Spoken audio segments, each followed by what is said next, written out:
ध्यान दीजिएगा बच्चों, आज का जो टॉपिक है आपका वो आवश्यक अभिकेंद्र बल के बारे में आप पढ़ेंगे। ध्यान दीजिएगा, अभिकेंद्र बल किसे कहते हैं। अभिकेंद्र बल क्या होता है, जब कोई कण किसी वृत्तीय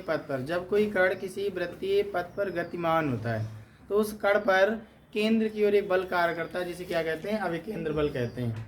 अब आप इस तरीके से समझिएगा, तो एक वृत्तीय पथ लेंगे और उस वृत्तीय पथ पर आप क्या शो करेंगे, आप देखेंगे कि कोई कण है और वृत्तीय पथ पर स्मॉल r त्रिज्या की कक्षा में v वेग से जब गतिमान होता है, गति करता है, तो कण पर केंद्र की ओर, जिसकी दिशा किधर होती है, केंद्र की ओर होती है, केंद्र की ओर एक बल कार्य करता है। इसी प्रकार से आप इसको प्रदर्शित कर सकते हैं।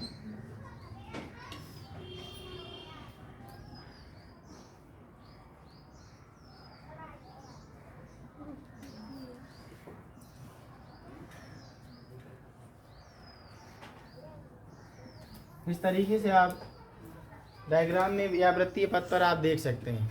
ठीक है, तो वृत्तीय पथ में गतिमान वस्तु या कण पर एक बल जो कार्य करता है, जिसकी दिशा किधर होती है, केंद्र की ओर होती है, उस बल को अभिकेंद्र बल कहते हैं। लिख लिया, नई लाइन से लिखिएगा। अतः अभिकेंद्र बल बराबर क्या हो जाएगा, सूत्र समझिएगा।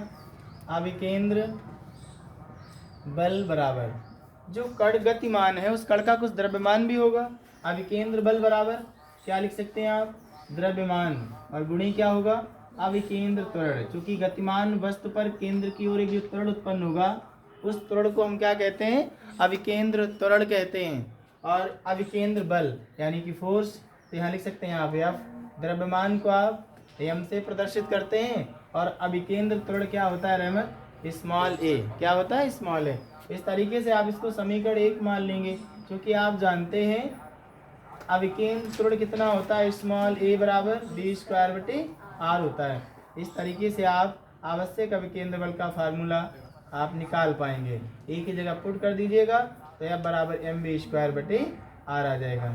ये आपका आवश्यक अभिकेंद्र बल के लिए संबंध है। इस तरीके से आपका सूत्र ज्ञात होता है।